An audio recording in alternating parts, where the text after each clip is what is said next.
ओम तत्सत। जा दिन मन पंछी उड़ी गई है। ई आए हम से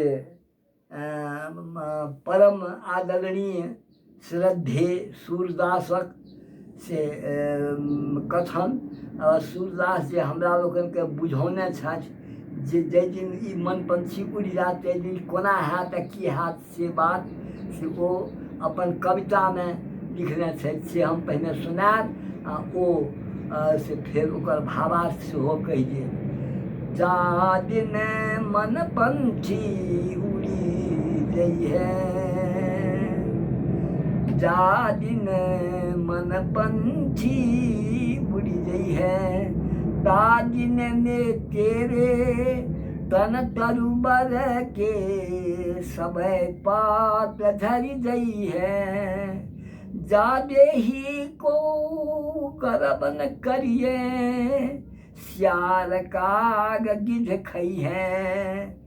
तीननी मैं तन कृमि के विष्ठा कै हुए खाऊ रही है। कहाँ यह नीर कहाँ वह शोभा, कहाँ रंग रूप दिखई है। जिन लोग अनिशों नेह करत है ते देखी घिनई है। घर के कहत सबारे काढ़ो भूत हो धरी खई है।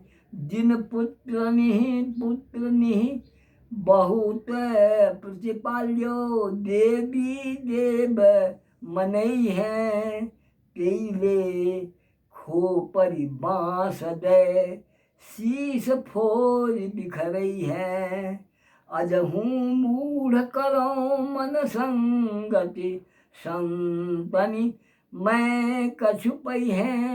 नर बपु धारी नाही जन हरि को जग की माल मोह खई है। सूरदास भगवंत भजन बिनु वृथा सु जन्म कबई है। जा दिन मन पंछी उड़ी गई है। एकर भाव एना अछि, यदि अर्थमे कने गड़बड़ होइ छै ई हम स्पष्ट कऽ रहल छी। ओ कि हम हिंदिए में एकर अर्थ करै छी। रे मन, जिस दिन शरीर रूपी वृक्ष से प्राण रूपी पक्षी उड़ जाएगा उस दिन इस शरीर रूप वृक्ष के सभी पत्ते झड़ जाएंगे, देह का प्रत्येक अंग नष्ट हो जाएगा। इस शरीर का गर्व मत करना, इसे तो सियार कौवे और गिद्ध खा जाएंगे।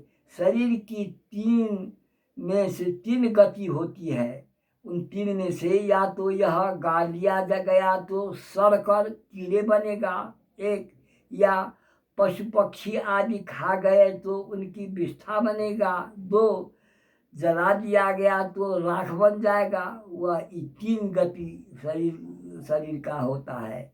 वह पानी तेज कहाँ, बहकर सुंदरता कहाँ, और वह रंग रूप भी कहाँ दिखाई पड़ जा सकता है। प्राणांत के बाद तो वे ही सब लोग जिनसे तू स्नेह करता था मृतक देह को देखकर घृणा करेंगे। घर के लोग कहने लगते हैं जल्दी घर से लाश निकाल दो, नहीं तो भूत होकर हम लोगों को पकड़ खाएगा, हमें पीड़ा देगा। जिन पुत्रों का बहुत प्रेम से पालन पोषण किया था, जिनके दीर्घ जीवन के लिए देवी देवता मनाए गए थे, वे पुत्र ही बांस लेकर खोपड़ी पर मारेंगे और मस्तक फोड़कर बिखेर देंगे, कपालक क्रिया करेंगे। अरे मूर्ख, अब भी सत्संग कर संतों का साथ करने से परलोक का सहारा कुछ पा जाएगा, अर्थात भगवत भजन के लिए सत्संग में ज्ञान मिल जाएगा। जो भगवान का नाम सबों के लिए आश्रय है और कोई दूसरा उपाय ही नहीं है।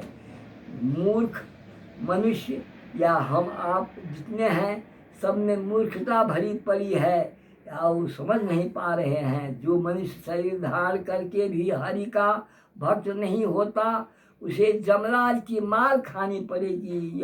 यह बात निश्चय है, चाहे हम हों चाहे आप जितने हमारे बंधु हैं, संत को छोड़कर, साधु को छोड़कर।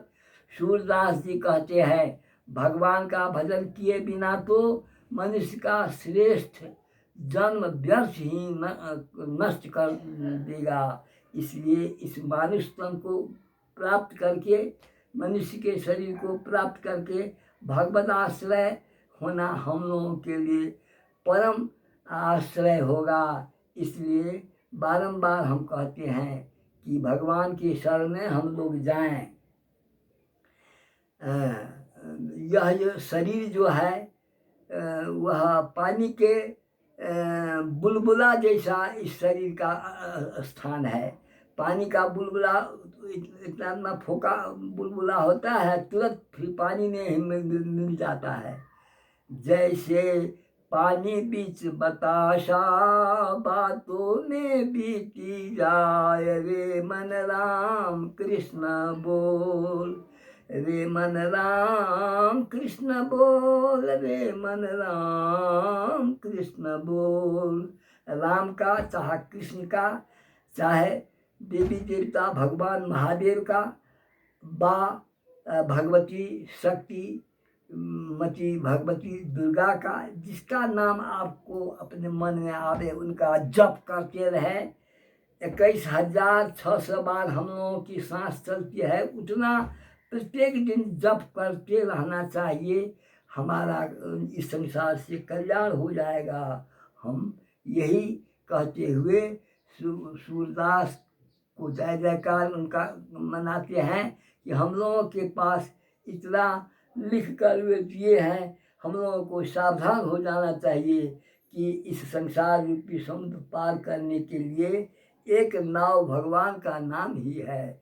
उसी नाव हम पार हो जाएंगे, नहीं तो हम लोग उस नाव में डूब करके महान पातकी हो करके पाप के, क्योंकि जब दुनिया में लोग आते हैं तो बहुत कर्म ही किया जाता है।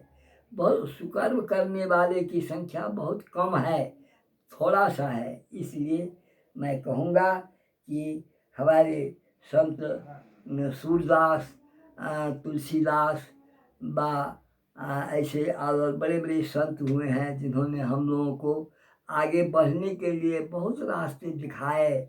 उनमें भगवान के नाम सबसे परम उपयोगी नाम हम लोगों को लेना चाहिए, और उसी नाम जपते जपते अगर कहीं मरने के समय में भगवान का स्मरण हो आया तो जन्म उद्धार हो जाएगा। यह जन्म लेने का फल हम लोगों को मिल जाएगा। संसार में जन्म लेना भी पाप ही है, परंतु अगर लोग राम का नाम भग ले, राम का नाम अगर ले तो बहुत अच्छा।